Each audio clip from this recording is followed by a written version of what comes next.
जय श्री राम, जय श्री कृष्ण, हर हर महादेव सभी को। तो आज मैं उपस्थित हुआ हूं, जैसे आपने टाइटल देख लिया है, फाइनली मैं आपको सिखाने जा रहा हूं कि क्या है आत्मा और क्या है जीव या जीवात्मा। देखो, यही ऐसी चीज है जिसको लेके आपको अद्वैत इलॉजिकल लगता है या आपको समझ नहीं आता, या यहां पे ही कह दो, यहां पे ही सारे मत मतांतर आपको मूर्ख बना देते हैं क्योंकि आपको बस इतनी चीज नहीं पता है। तो मैं तो हमेशा कहता हूं आपसे कि अद्वैत को पहले पढ़ो, समझो, उसकी बेसिक्स को जानो, फिर किसी के साथ डिबेट करो, नहीं तो वो तो ऐसे ही फंसा देंगे आपको। तो देखो, आज से कुछ सीरीज बहुत इंपॉर्टेंट होने वाले हैं। ये वीडियो, ये एक्सप्लेनेशन 2-3 भागों में बन सकता है और फिर उसके बाद माधवाचार्य के द्वैतवाद का खंडन मैं करने वाला हूं। अगर आपने ये 1-2 वीडियो जो जीव और आत्मा के डिफरेंस पे है ये नहीं समझे, तो आपको कभी वो चीजें समझ नहीं आएगी जो मैं माधवाचार्य के खंडन में, अचिंत्य भेदाभेद के खंडन में, विशिष्ट अद्वैत के खंडन में, जो अनंत खंडन में करूंगा। वैसे तो आप ये आज का वीडियो भी देख लेंगे ना, तो आप खुद खंडन करने के काबिल हो जाएंगे, क्योंकि यही बेस है यहां, यही वो चीज है जहां पे अद्वैत जीत जाता है हमेशा। और इसी चीज के कारण अद्वैतवाद है कि हम जीव को अणु मानते हैं, जीव को अल्पज्ञ मानते हैं, जीव अवस्था को, लेकिन आत्मा को व्यापक मानते हैं। जो ये कहते हैं ना कि एक हम बस ये अचिंत्य भेदाभेद जो खुद का ही बनाया हुआ है, क्योंकि देखो, ये लोग कहते हैं चैतन्य महाप्रभु ने दिया, लेकिन चैतन्य महाप्रभु ने कोई किताब नहीं लिखी है। उनको बोलो कि चैतन्य महाप्रभु ने लिखा है ना, ये फिलोसॉफी दी है ना, तो इधर आ चल, चैतन्य महाप्रभु ने ब्रह्मसूत्र पे भाष्य कहां पे लिखा, दिखा। चैतन्य महाप्रभु ने कहां पे ये फिलोसॉफी समझा, ये दिखा मुझे।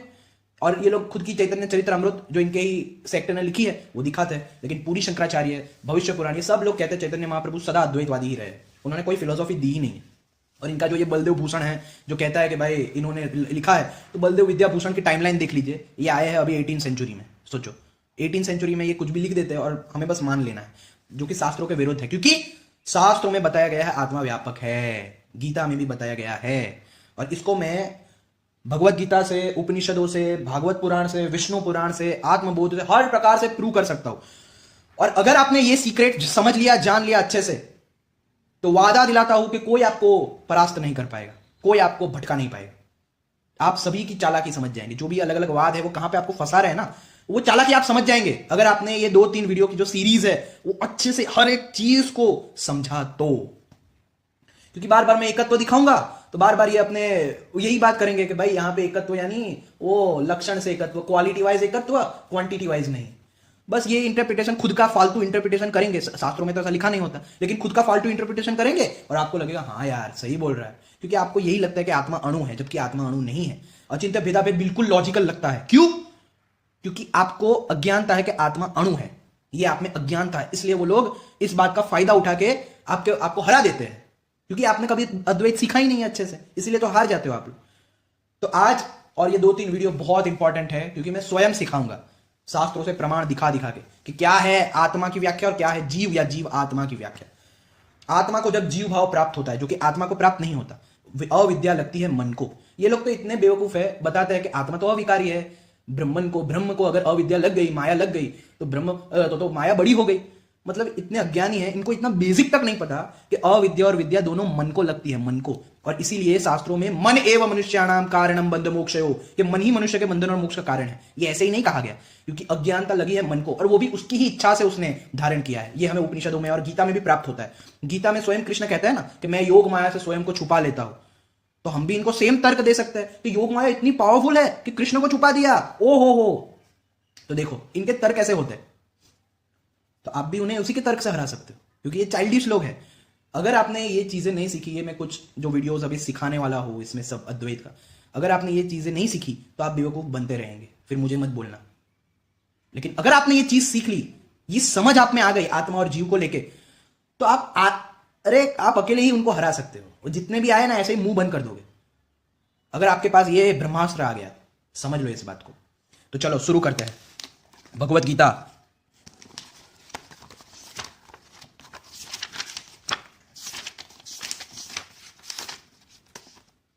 टू पॉइंट 17, नाश रहित तो तू उसको जान जिससे यह संपूर्ण जगत व्याप्त है। इस अविनाशी का विनाश करने में कोई भी समर्थ नहीं है। जो इस आत्मा को, यानी देखो यहां पे एक और प्रूफ कि किसको सर्वमिदम ततम, किसको कहा गया व्यापक, कि जिसने संपूर्ण जगत को व्याप्त करके रखा है। और ये आत्मा की ही बात की जा रही है। देखो, जो इस आत्मा को मारने वाला समझता है तथा जो इसको मरा मानता है, वे दोनों ही नहीं जानते, क्योंकि यह आत्मा न तो किसी को मारता है और न किसी के द्वारा मारा जाता है। यह आत्मा किसी काल में भी न जन्मता है और न मरता ही है, तथा न उत्पन्न होकर फिर होने वाला ही है, क्योंकि यह अजन्मा, नित्य, सनातन, पुरातन शरीर के मारे जाने पर भी यह नहीं मारा जाता। यह आत्मा की व्याख्या। तो फिर ये किस मुंह से कहते हैं कि कृष्ण या राधा हमारे माता पिता है? क्योंकि इसमें तो कह दिया कि वो तो ना जन्मा है ना मरता है। माता पिता तो कोई तब होगा ना जो जन्म ले, हम किसी से उत्पन्न होंगे, लेकिन आत्मा को तो कह दिया वो तो ऐसा है ही नहीं कि वो किसी काल में नहीं था या आगे नहीं रहेगा। वो तो अजन्मा है, नित्य है, सनातन है, पुरातन है। समझ रहे हो इस बात को? हे प्रथा पुत्र, जो पुरुष इस आत्मा को नाश रहित, नित्य, अजन्मा, अव्यय जानता है, वह पुरुष कैसे किसको मरवाता है, कैसे किसको मारता है। बहुत इंपॉर्टेंट चीजें आगे आएगी, लेकिन ये कुछ चीजें हैं जो आपको देखो, जब पुराने वस्त्रों को त्यागने की, लेकिन शरीर को त्यागने की बात आती है तो वहां पे शब्द यूज होता है जीवात्मा, आत्मा नहीं। अभी तक आत्मा था व्यापकता के लिए, लेकिन जब शरीर कौन छोड़ता है, एक स्थूल शरीर से दूसरे स्थूल शरीर में कौन जाता है? जैसे मनुष्य पुराने वस्त्रों को त्याग कर दूसरे नए वस्त्रों को ग्रहण करता है, वैसे ही जीवात्मा यानी आत्मा प्लस जीव, तो आत्मा नहीं जाता। जो जीव भाव को प्राप्त हुआ है, जो सूक्ष्म शरीर हमारा है, वो एक शरीर से, एक स्थूल शरीर से दूसरे स्थूल शरीर जाता है। बहुत समझने की बात है ये, बहुत लोग गलती कर देते हैं। इसलिए लोगों को लगता है कि भाई जीव जो है वो ब्रह्म में मिल जाएगा। जीव नहीं मिलता है, वो भी मैं आगे समझाऊंगा। आत्मा व्यापक है, इसलिए वो ब्रह्म कहा जाता है। ये देखो, ये 2.24, यह आत्मा अछेद्य है, यह आत्मा अदाग्य, अक्लेग्य और निस्संदेह अशोष्य है। यह आत्मा नित्य, सर्वव्यापी, अचल, स्थाणु यानी सदा स्थिर रहने वाला है और सनातन है। ये बहुत इंपॉर्टेंट है। ये सर्वव्यापी, नित्य, अचल। कुछ लोग कहते थे कि भाई सर्वव्यापी का मतलब है हर जगह फैले हुए हैं, लेकिन वो गलत है। मैं आगे बताऊंगा क्यों। एकदम फालतू व्याख्या है। यहां पे सिर्फ सर्वव्यापी नहीं, अचल भी कहा गया, यानी इमूवेबल। इमूवेबल जो कहीं पे आता जाता नहीं है, अचल। समझ रहे हो? क्योंकि वो आकाश के समान व्यापक है, इसलिए वो अचल है, वो एक ही है। तो इट इज नॉट आत्मा। आत्मा एक शरीर से दूसरे शरीर नहीं जाता, वो जीव जाता है। पूरा वीडियो देखना तो ही आपको ये अच्छे से समझ आएगा, नहीं तो नहीं आ पाएगा, क्योंकि ये बहुत डीप बातें हैं और यहां पे ही लोग आपको फंसाएंगे। अचल है, याद रखना, सर्वव्यापी है इसलिए ये अचल है। अचल है क्योंकि वो सर्वव्यापी है। समझ रहे हो? रुको,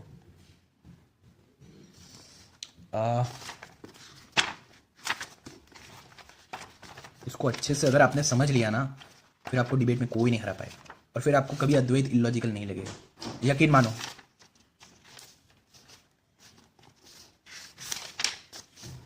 देखो, यहां पे भी कृष्ण ने, ये 6ठा अध्याय है, उसका 6.29 श्लोक, कृष्ण ने आत्मा के लिए क्या कहा? सर्वव्यापी अनंत चेतन में एक ही भाव से स्थिति रूप योग से युक्त आत्मा वाला। आपको बस इतना याद रखना है, योग युक्त आत्मा किसे कहते हैं?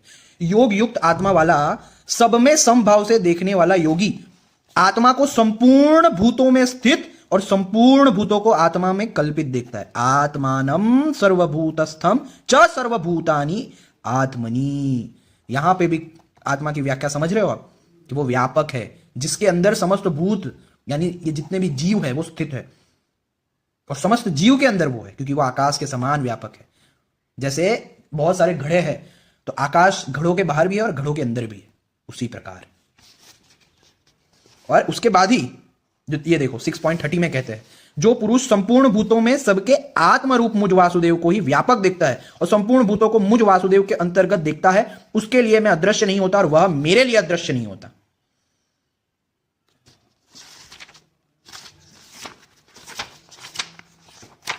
अब मेन चीज पे आता है,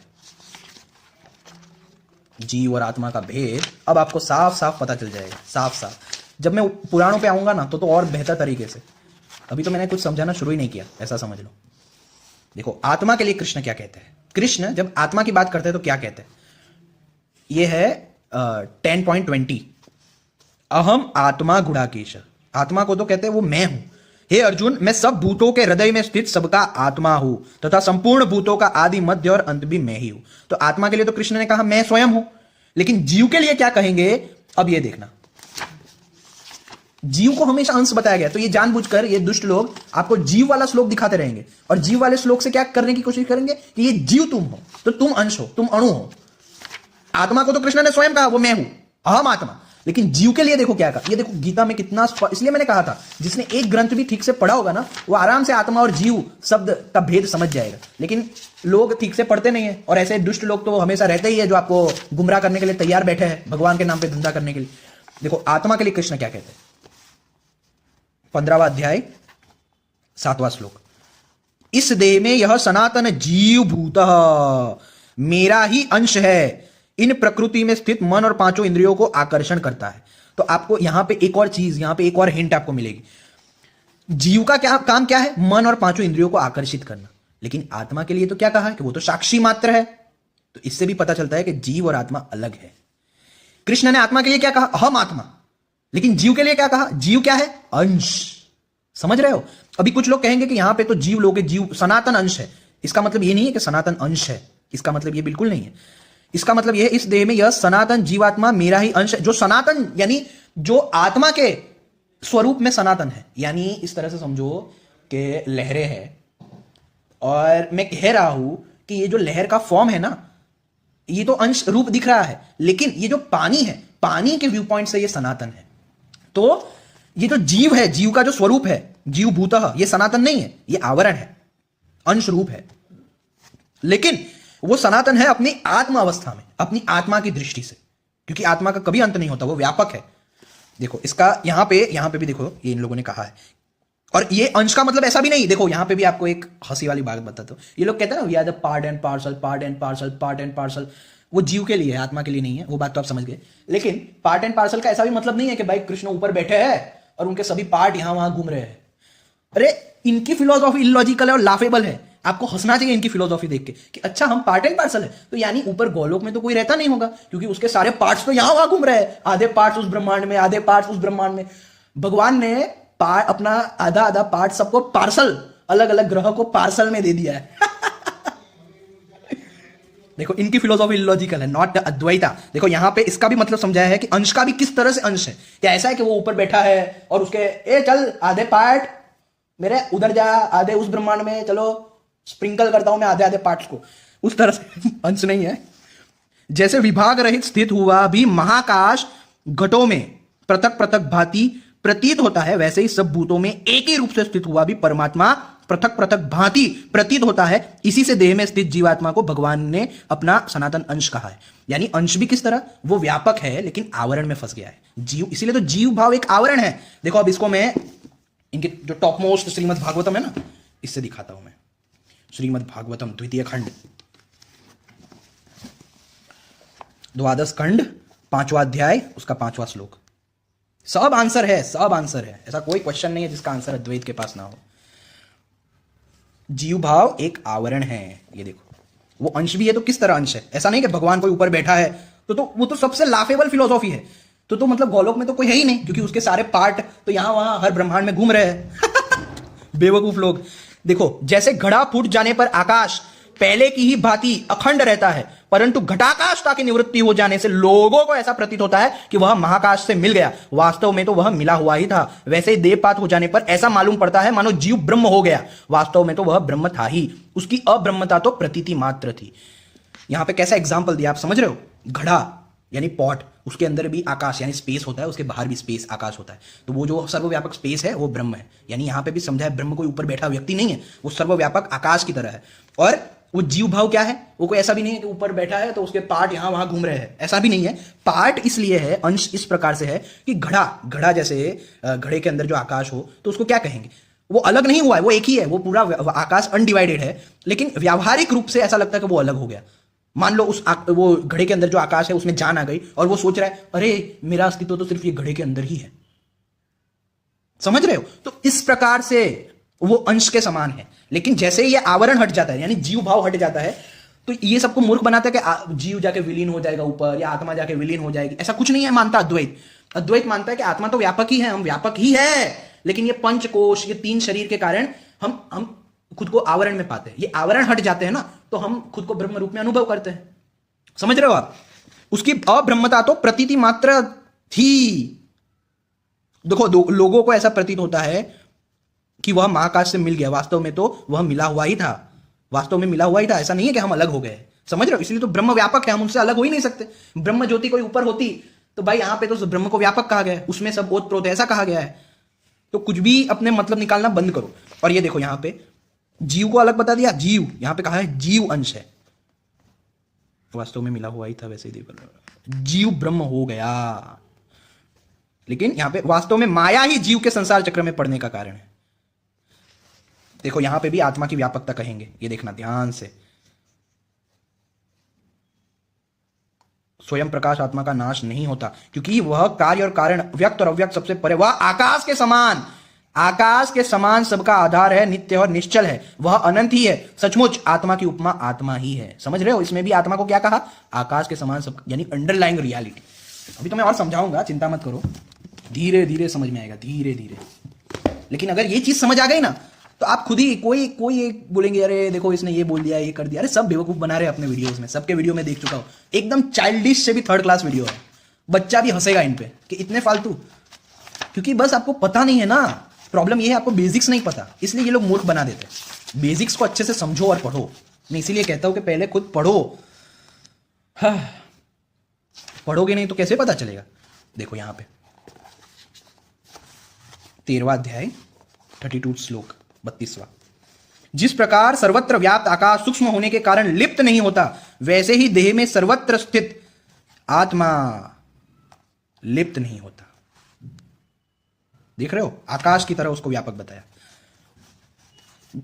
हे अर्जुन, जिस प्रकार एक ही सूर्य इस संपूर्ण ब्रह्मांड को प्रकाशित करता है, उसी प्रकार एक ही आत्मा संपूर्ण क्षेत्र को प्रकाशित करता है। एक ही आत्मा, आत्मा दो नहीं है, जीव दो है, जीव अनेक है, दो क्या, जीव अनेक है।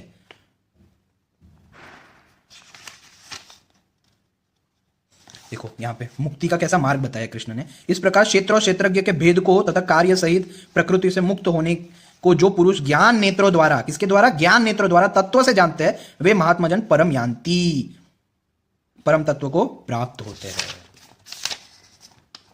अब ये देखो, जीव और आत्मा अलग है, इसका एक सबूत यहां पे भी, क्योंकि आत्मा के लिए कृष्ण ने क्या कहा था? वो अजन्मा है, याद आया? अजन्मा है, सनातन है, नित्य है।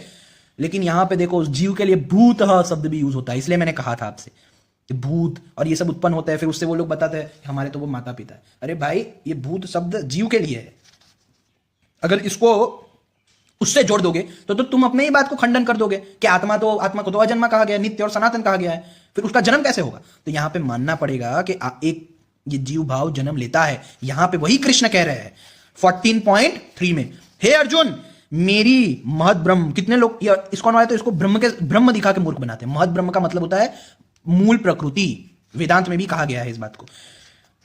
महद ब्रह्म रूप मूल प्रकृति संपूर्ण भूतों की योनि है, अर्थात गर्भाधान का स्थान है। और मैं यानी अहम यानी आत्मा, कृष्ण का मैं यानी आत्मा, उन योनियों में चेतन समुदाय रूप यानी जीव रूप गर्भ को स्थापन करता हूं। उस जड़ चेतन के संयोग से सब भूतों की उत्पत्ति होती है। आत्मा के लिए तो कहा है कि वो तो अजन्मा है, फिर यहां पे कृष्ण किस भूतों की बात कर रहे हैं?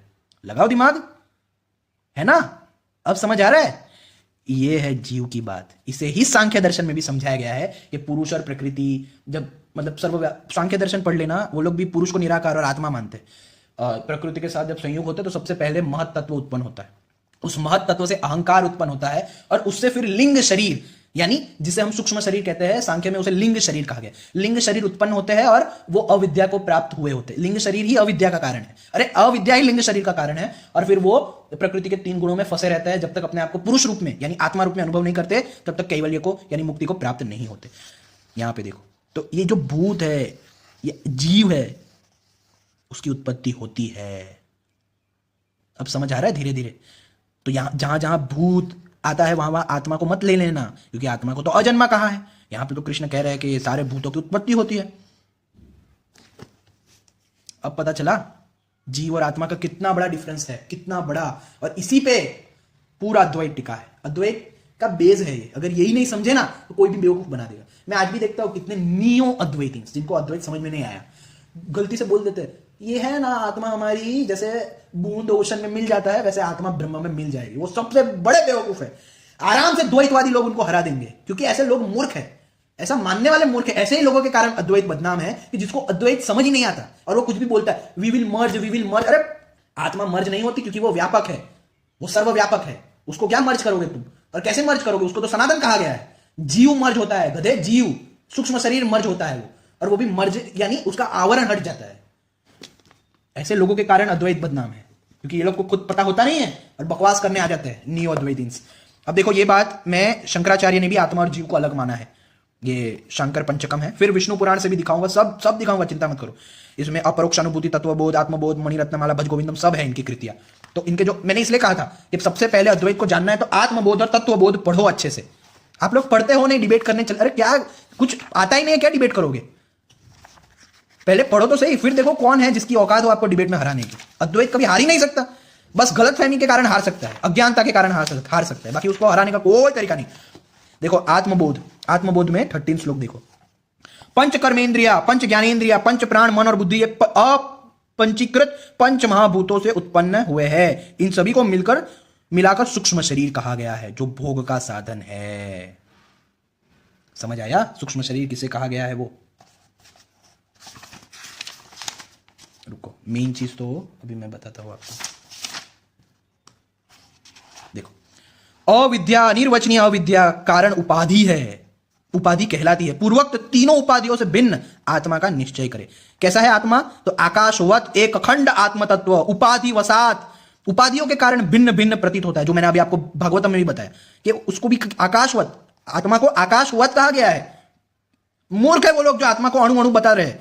कुछ अद्वैतवादी भी इतने मूर्ख है, जो अद्वैतवादी नहीं है, मतलब बस थोड़ा बहुत पढ़ा होगा रामकृष्ण परमहंस और ये सबको, वो लोग यही बोलते थे जैसे बूंद जो होती है वो समुद्र में मिल जाती है, हम लोग सब समुद्र भगवान में मिल जाएंगे। अरे बेवकूफ, तेरे ही कारण गए आज के द्वैतवादी लोग मजाक उड़ा के चले जाते हैं, क्योंकि आत्मा कभी, भाई आत्मा सनातन है, वो कभी मिल नहीं सकती।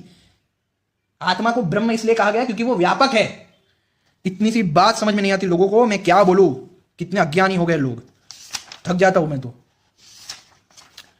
ये तो कोई कहता है ना हम मिल जाएंगे, मैं तो ये सुन के मुझे गुस्सा आ जाता है, ये क्या बेवकूफी। यानी इन्होंने सेकंड चैप्टर भी ठीक से नहीं पढ़ा कि आत्मा को सनातन नित्य कहा गया, वो कैसे मिल जाएगा किसी में?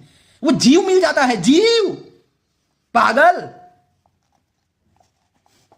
जैसे नगर में रहने वाली प्रजा से राजा सदा विलक्षण तथा पृथक होता है, ऐसे ही देह, इंद्रिय, मन, बुद्धि तथा प्रकृति से विलक्षण बुद्धि वृत्ति के साक्षी स्वरूप आत्मा को जानो। आत्मा कैसी है? साक्षी।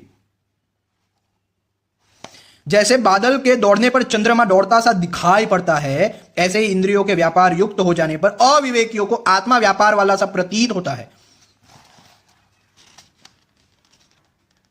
जिस प्रकार सूर्य के प्रकाश का आश्रय लेकर मनुष्य अपनी क्रिया में प्रवृत्त होते हैं, वैसे ही चैतन्य आत्मा का आश्रय लेकर शरीर, इंद्रिया, मन और बुद्धि अपने अपने व्यापार में प्रवृत्त होते हैं। आत्मा साक्षी मात्र है, वो अकर्ता और अभोक्ता है। तो वो जो पहले वाला पक्षी है वो आत्मा कैसे हुआ? जो कहते हैं ना 2 पक्षी है शरीर में, तो पहले वाले पक्षी को तो भोक्ता और कर्ता बताया गया है, दूसरे वाले पक्षी को साक्षी बताया गया है। आत्मा को तो हर शास्त्रों में साक्षी कहा गया है, तो तुमने पहले वाले पक्षी को आत्मा कैसे ले लिया? हाँ, पहले वाला पक्षी है जीव, सूक्ष्म शरीर। देखो कितने सब पॉइंट्स कैसे क्लियर हो रहे हैं। मैं इसलिए कह रहा था कि बस आप अद्वैत को अच्छे से समझ जाओ, फिर आपको पॉइंट्स जैसे ही क्लियर होंगे ना, आपको पता चलेगा अद्वैत से ज्यादा लॉजिकल इस पूरी दुनिया में कोई चीज नहीं है। ये सबसे बड़ा आत्मबोध 27th साफ साफ आदि शंकराचार्य ने जीव और आत्मा को अलग बता दिया। भ्रमवश रज्जु को सर्प मानने की भांति आत्मा को जीव जानकर अज्ञानी पुरुष भयभीत होता रहता है, किंतु मैं जीव नहीं हूं, मैं तो परम आत्मा हूं। यदि वैसा जान लेता है तो वह निर्भय हो जाता है। साफ साफ किसको? आत्मा को जीव जानकर। और ये कौन जानता है? अविद्या किसको लगी है? आत्मा को लगी है, मन को लगी है, मन को। ब्रह्म को अविद्या नहीं लगी है, मन को लगती है। विद्या अविद्या दोनों मन को लगता है। समझो, बेसिक्स को अच्छे से समझो।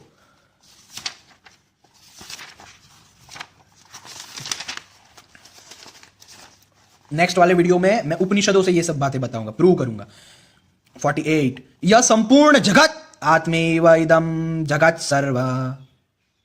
यह संपूर्ण जगत आत्मा ही है, आत्मा से भिन्न कुछ भी नहीं। जैसे मृतिका के से उत्पन्न घटादि मृतिका स्वरूप ही है, भिन्न कुछ भी नहीं, ठीक उसी प्रकार ज्ञानी सबको अपने आत्म स्वरूप ही देखता है। समझ आया? अब आते हैं विष्णु पुराण पे। आपको ये क्लियर करना जरूरी है कि आत्मा व्यापक और एक है, तब आप उन सबको हरा पाओगे जो फालतू के कुछ भी वीडियोस में बकवास कर रहे हैं। कुछ भी, मतलब कुछ भी। हद होती है बकवास करने की, लेकिन कुछ भी बकवास करना। ये आया विष्णु पुराण द्वितीय अंश, उसका 14वां अध्याय, 2.14.28, 29, 30, 31, 32, 33। अच्छे से पढ़ना आत्मा को क्या कहा गया है हमारे शास्त्रों में हर जगह।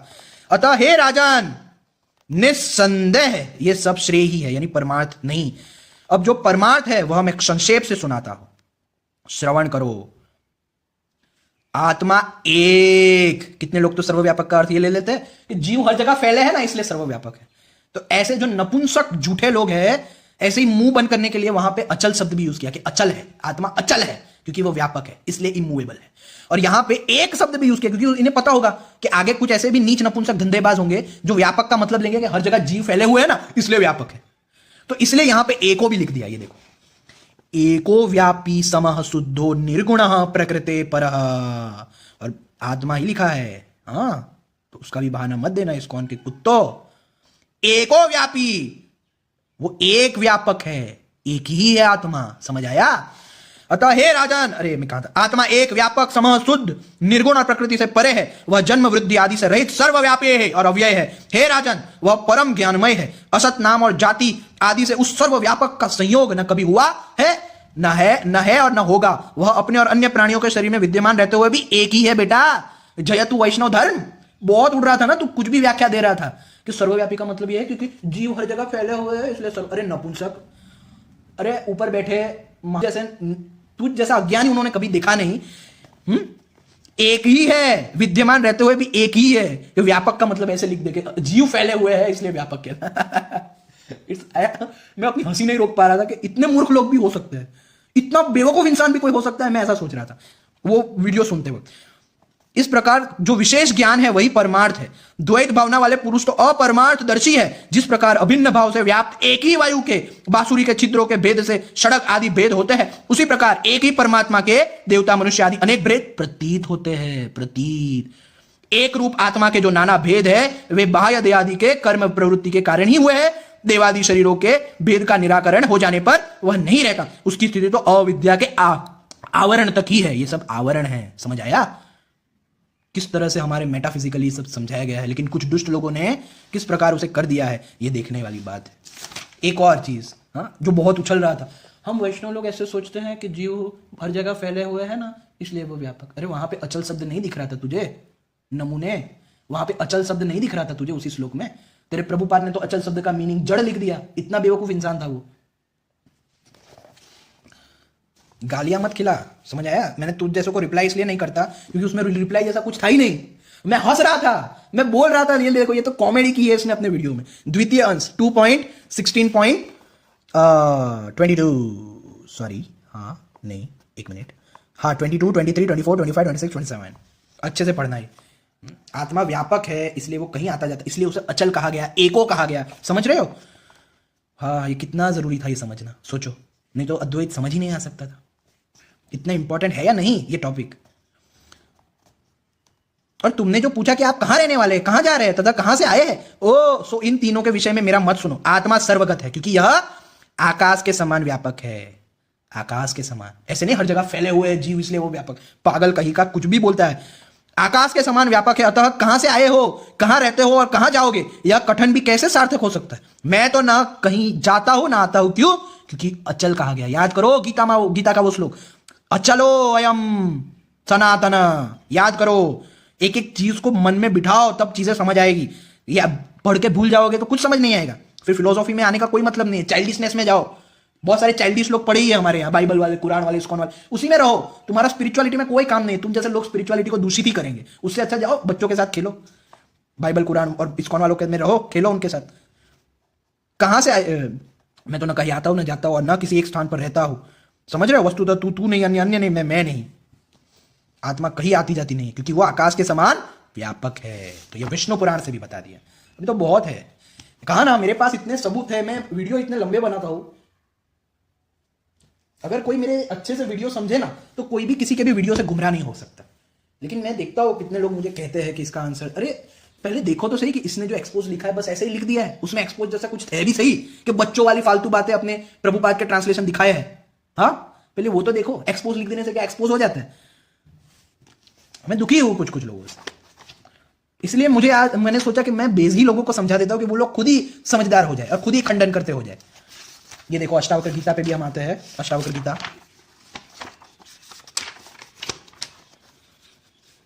अष्टावक्र मुनि, हाँ, इतने महान महान ऋषियों को कोई नहीं देखता, लेकिन अभी अभी के नपुंसकों, माधवाचार्य और ये सब जो खुद की कहानियां बनाई है, उनको सब देखेंगे। बेवकूफ लोग। यही पता, इसी से पता चलता है कि लोगों में बुद्धि की मात्रा कितने लेवल की है। अष्टावक्र गीता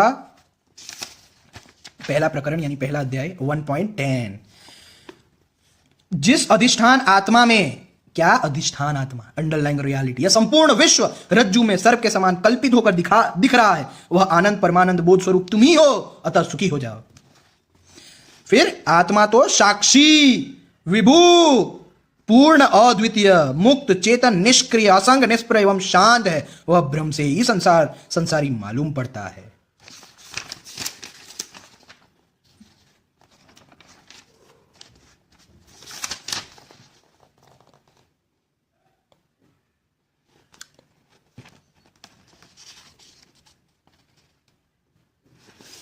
फिर यहां पे रियलाइजेशन हो गया था जनक जी को, तो वो कहते हैं 2.4, जैसे तरंग, फेन और बुदबुदे जल से भिन्न नहीं है, वैसे यह दृश्यमान प्रपंच भी आत्मसत्ता से पृथक नहीं है, क्योंकि यह अपना ही बनाया हुआ है। जैसे विचार करने पर वस्त्र तंतु मात्र ही है, वैसे ही विचार करने पर यह संपूर्ण विश्व आत्मसत्ता मात्र ही है। जैसे शर्करा गन्ने के रस से बनी है और उससे व्याप्त ही है, वैसे यह संपूर्ण विश्व मुझसे बना है और मुझसे ही व्याप्त है। ये जनक जी को आत्मज्ञान हुआ, उसके बाद वो कह रहे हैं, समझ रहे हो आप? फिर क्या कह रहे हैं? मैं आश्चर्य स्वरूप हूं, मुझे नमस्कार है, क्योंकि मैं देहधारी होने पर भी अद्वितीय हूं, यानी एक ही हूं। मैं ना कहीं जाता हूं ना आता हूं, क्यों? क्योंकि अचलोयम, वो सर्वव्यापक भी है और अचल है। वो सर्वव्यापक है इसीलिए अचल है, क्योंकि वो हर जगह है, तो वो यहां मूव करने के लिए कोई जगह ही नहीं है, समझ रहे हो? तो आत्मा इसीलिए ब्रह्म है, ब्रह्म यानी व्यापक। वो इसलिए ब्रह्म नहीं है कि वो अभी बेचारी छोटी अणु है और कहीं ब्रह्म में जाके मिल जाएगी और फिर जाके ब्रह्म बनेगी। अरे ऐसा होता तो अहम ब्रह्मस्मि जो वो उपनिषद में बोल रहे हैं, वो तो पॉसिबल ही नहीं था। वो ऋषि को बोलना चाहिए था, ए बेटा अभी अहम ब्रह्मस्मि मत बोल, तू जब मर जाएगा और लीन हो जाएगा ना, तब अहम ब्रह्मस्मि बोलना। अरे ब्रह्म एक स्थिति है, कितनी बार बोलूं, अपनी अविद्या हटते ही हम खुद को सर्वव्यापक अनुभव करते हैं, तो उसी स्थिति को ब्रह्म की स्थिति, ब्रह्म ज्ञान या ब्रह्म अवस्था क्या कहा जाता है। मैं आश्चर्य स्वरूप हूं, मुझे नमस्कार है, मेरे समान चतुर और कोई नहीं है, क्योंकि मैं तो शरीर का स्पर्श भी नहीं करता, फिर भी चिरकाल से विश्व को धारण किए हुए हूं। देखो ऐसा अनुभव, ऐसा अनुभव, यह है आत्मज्ञान का अनुभव। समझ आया? तो आपको समझना पड़ेगा।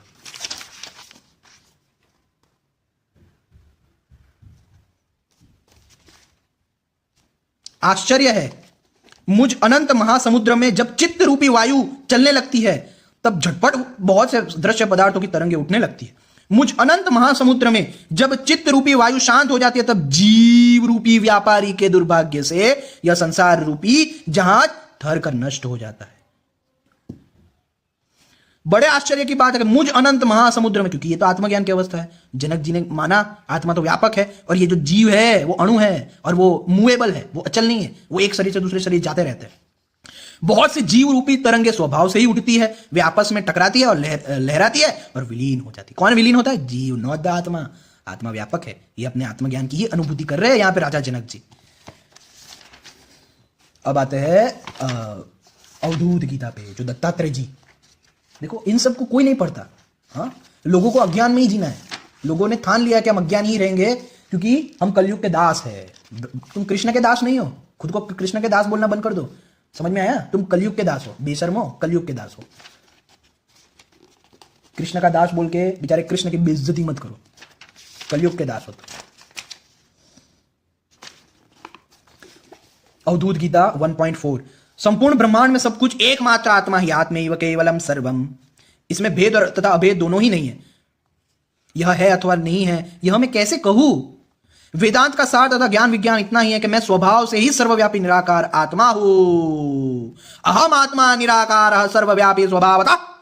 जब दत्तात्रेय जी ने वेदांत का सार बता दिया तो तेरे नीच नपुंसक लोग, उनकी क्या औकात है, थूक के बराबर भी नहीं दत्तात्रेय जी के सामने। समझ आया? मैं एक हूं। मन आकाश के आकार वाला है, मन की गति सभी और है।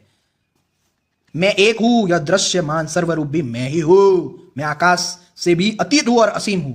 मैं इस आत्मा को प्रत्यक्ष अथवा अप्रत्यक्ष किस प्रकार देखूं? वस्तुतः तुम एक ही हो, ऐसा क्यों नहीं समझते? संपूर्ण शरीरों में तुम एक समान व्याप्त हो। तुम शाश्वत तथा अव्यय हो। हे प्रभो, तुम सर्वदा प्रकाशमान हो और भेद रहित हो। आत्मानम सततम विद्धि। इसीलिए मैंने कहा था कि अष्टावक्र गीता, उद्धव गीता बहुत डायरेक्ट है। ऐसे तो बहुत श्लोकास है हर पुराणों में। ऐसा मत समझना इतने जो दिखा रहा हो पुराणों में से बस इतने ही हैं, बहुत सारे हैं। लेकिन अगर मैं दिखाने लगूँ, आपने उतनी क्षमता है नहीं कि इतने लंबे वीडियो देख पाए। नहीं तो मैं तो पूरे 10-10 घंटे का वीडियो बना दूं तो भी मैं तो थक नहीं सकता। देखो, छांदोग्य उपनिषद से भी प्रमाण हमें प्राप्त होता है कि आत्मा व्यापक है। छांदोग्य उपनिषद 7वां अध्याय 25वां खंड, उसका पहला मंत्र, आत्मैव इदं सर्वम इति, जो उसमें ऋग्वेद में दिखाया था ना, पुरुषैव इदं सर्वम। अब आत्म रूप से ही भूमा का आदेश किया जाता है। आत्मा ही नीचे है, आत्मा ही ऊपर है, आत्मा ही पीछे है, आत्मा ही आगे है, आत्मा ही दाईं ओर है, आत्मा ही बाईं ओर है, और आत्मा ही यह सब है। आत्मैव इदं सर्वम। वह यह इस प्रकार देखने वाला, इस प्रकार मनन करने वाला तथा विशेष रूप से इस प्रकार जानने वाला आत्मरति, आत्मक्रीड, आत्ममिथुन और आत्मानंद होता है। वह स्वराट होता है, यानी खुद का ही स्वामी बन जाता है। संपूर्ण लोकों में उसकी यथेच्छा गति होती है। किंतु जो लोग ऐसा नहीं मानते, इससे विपरीत जानते हैं, वे अन्य रात होते हैं, यानी जिनका राजा अपने से भिन्न कोई और है, यानी जो हमेशा मन के वश में, दूसरों के वश में रहने वाले। और क्षय लोग, यानी जिसका नाश हो जाए, ऐसे लोगों को प्राप्त होने वाले होते हैं। उनकी संपूर्ण लोकों में स्वेच्छा गति नहीं होती। यानी इस्कॉन वालों की तो छोड़ ही दो।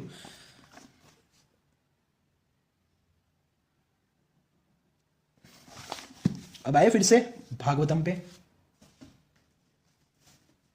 भागवतम, श्रीमद् भागवतम से फिर से आएंगे हम। आपको जीव और आत्मा का डिफरेंस समझना पड़ेगा। और कुछ लोग कहते हैं भाई, एक तो मैंने ऐसा क्वेश्चन सुना था कि भूत प्रेत तो दिखते हैं, तो फिर आपने कैसे कहा आत्मा निराकार? अरे भाई, आत्मा भूत प्रेत आत्मा होती है ऐसा किसने कह दिया? वो तो जीव की अवस्था है, सूक्ष्म शरीर की अवस्था है। वो एक योनि है भूत प्रेत तो। क्या यार, इसलिए मैंने कहा बेसिक्स को क्लियर करो। क्यों नहीं करते क्लियर? क्यों इतनी खोज वृत्ति नहीं है आप में सत्य को जानने की? ऐसी खोज वृत्ति नहीं है ना, तो आपको सत्य कभी नहीं मिलेगा। क्योंकि सत्य उसी को प्राप्त होता है जो पूरे सच्चे दिल से सत्य की खोज करता है। प्रकृति उसी के सामने सत्य को रिवील करती है। ये उसका स्वभाव है, ये प्रकृति का स्वभाव है। सबके सामने वो अपनी चीजें रिवील नहीं करती।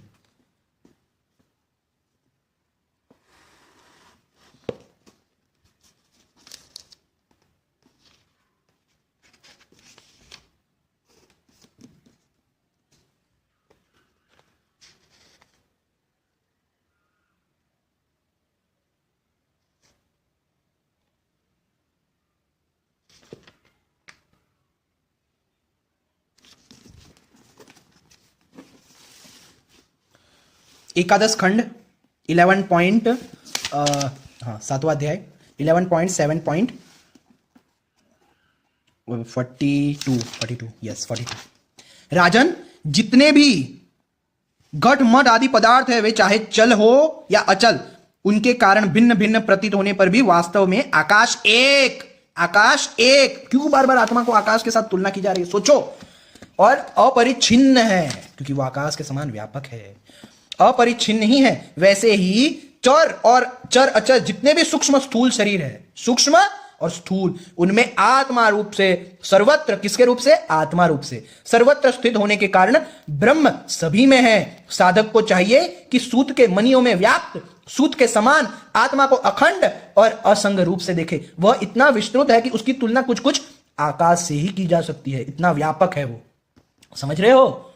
इसलिए साधक को आत्मा की आकाश रूपता की भावना करनी चाहिए। कैसी भावना करनी चाहिए? आत्मा आकाश के समान व्यापक है। अब समझे? और भी है, बहुत है, बहुत है। 759, ये देखो 11.7.47।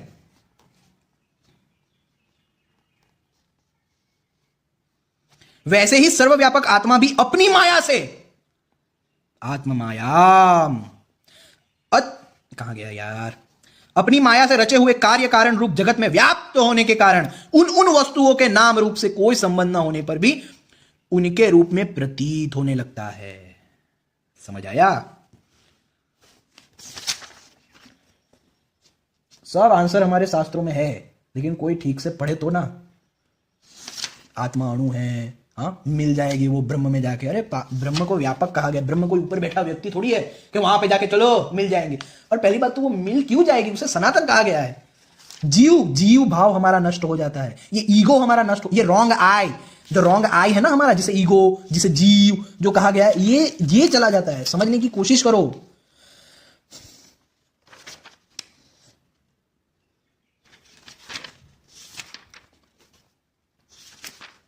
अब ये देखो 11.9.20 साफ साफ यहां पे कह दिया, जैसे मकड़ी अपने हृदय से, एक मिनट, मकड़ी अपने हृदय से मुंह के द्वारा जाला फैलाती है, उसी में विहार करती है और फिर उसे निगल जाती है, वैसे ही परमेश्वर भी इस जगत को अपने से उत्पन्न करते हैं, उसमें जीव रूप से विहार करते हैं। तो परमेश्वर स्वयं जीव रूप बन जाते हैं, सूक्ष्म शरीर का स्वरूप धारण करते हैं। क्यों?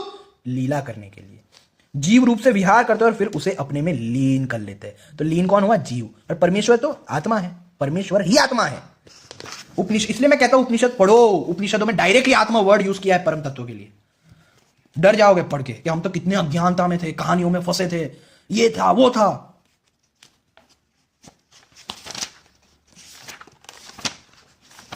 $883 देखो यहां पे स्वयं कृष्ण 11वां स्कंड 28 अध्याय, 11वां स्कंड 28 अध्याय और उसका यहां पे 3rd श्लोक। अच्छे से पढ़ना, अच्छे से देखना, बहुत काम की चीज है। कृष्ण स्वयं बता रहे हैं,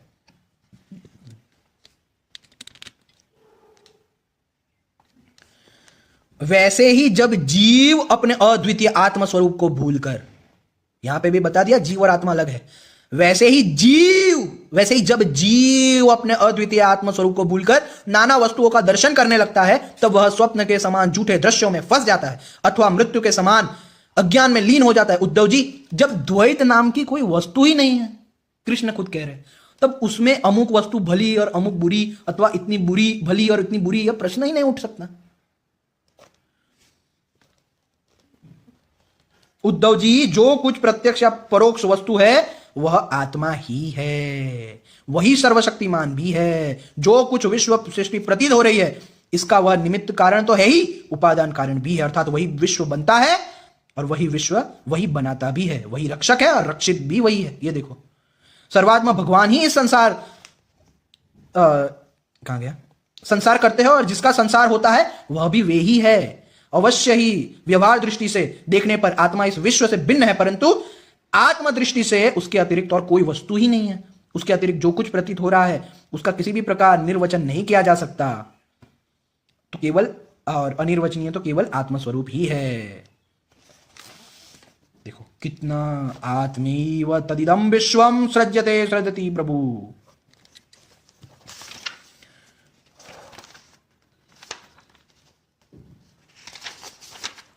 साफ साफ साफ साफ। अब यहां पे तो कृष्ण ने जीव को बता ही दिया क्या है जीव। 11.28.16 उद्धव जी, देह इंद्रिय प्राण और मन में स्थित आत्मा ही जब उनका अभिमान कर बैठता है कि ये मैं हूं, उन्हें अपना स्वरूप मान लेता है, तब उसका नाम जीव हो जाता है। अब समझ आया? जीव भाव उस अति सूक्ष्म आत्मा की मूर्ति है, गुण और कर्मों का बना हुआ लिंग शरीर, सूक्ष्म शरीर, जिसे सांख्य में लिंग शरीर कहते हैं, वेदांत में उसे सूक्ष्म शरीर कहते हैं। उसे ही कहीं सूत्रात्मा कहा जाता है, कहीं महत्त्व। फिर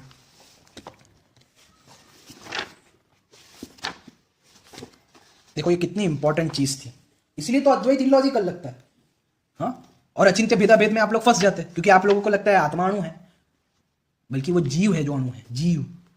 देखो यहां पे भी साफ साफ कृष्ण ने कह दिया 10.47 10.47.28 29 30 31, मैं सबका उपादान कारण होने से सबका आत्मा हूं, सब में अनुगत हूं, इसीलिए मुझसे कभी भी तुम्हारा वियोग नहीं हो सकता। जैसे संसार के सभी भौतिक पदार्थों में आकाश, वायु, अग्नि, जल और पृथ्वी ये पांचों भूत व्याप्त है, इन्हीं से सब वस्तुएं बनी हैं और यही उन वस्तुओं के रूप में है, वैसे ही मैं मन, प्राण, पंचभूत, इंद्रिय और उनके विषयों का आश्रय हूं। वे मुझ में है, मैं उनमें हूं, और सच पूछो तो मैं ही उनके रूप में प्रकट हो रहा हूं। मैं ही अपनी माया के द्वारा भूत, इंद्रिय और उनके विषयों के रूप में होकर उनका आश्रय बन जाता हूं तथा स्वयं निमित्त भी बनकर अपने आप को ही रचता हूं, पालता हूं और समेट लेता हूं। आत्मा माया और माया के कार्यों से पृथक है, वह विशुद्ध ज्ञान स्वरूप जड़ प्रकृति, अनेक जीव तथा अपने ही अवान्तर भेदों से रहित तथा सर्वथा शुद्ध है।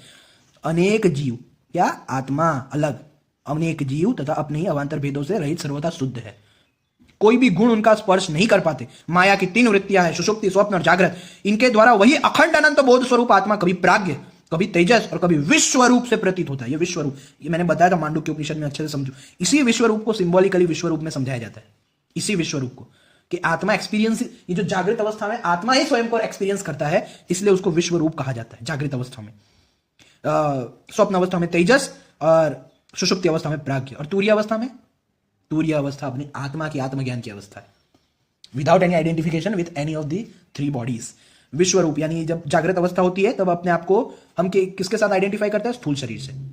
जब स्वप्न अवस्था होती है यानी तेजस कहलाते हैं कब? जब हम अपने आप को सूक्ष्म शरीर से आइडेंटिफाई कर लेते हैं, और सुषुप्ति में अपने आप को हम कारण शरीर से आइडेंटिफाई करते हैं। तो ये सब बातें समझनी पड़ेगी। इससे भी साफ साफ बता दूं, चलो बता देते हैं। श्रीमद् भागवतम प्रथम खंड,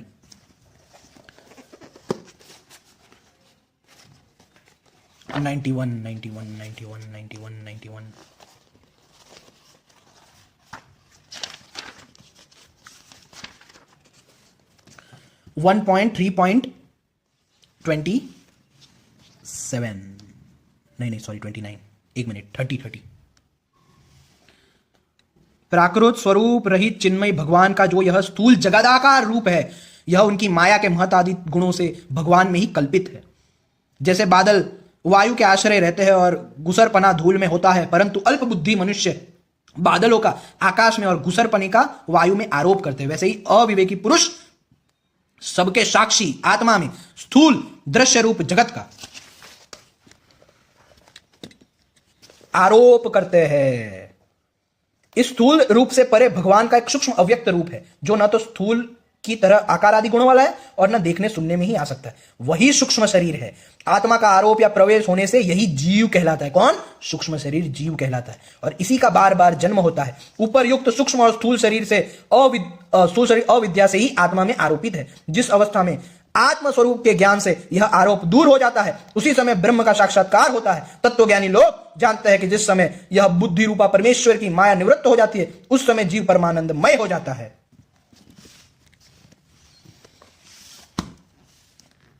देखो कितना लंबा वीडियो हो गया, लेकिन मैं इतना ज्यादा समझा ही नहीं पाया, कितने सारे रेफरेंसेस मैं दे ही नहीं पाया। तो आप खुद भी सर्च कर सकते हो यूट्यूब पे कि जी what is the difference between atma and jiva. हाँ, ये जीव को अद्वैत खुद कहता है, भाई जीव तो अणु ही है, जीव तो अल्पज्ञ ही है, जीव को कौन ब्रह्म कह रहा है? हम तो आत्मा की दृष्टि से ब्रह्म अवस्था मानते हैं, क्योंकि आत्मा व्यापक है और ब्रह्म का अर्थ व्यापक होता है। ब्रह्म का अर्थ होता है अंडरलाइंग रियलिटी, जो सबके अंदर आकाश के समान स्थित है।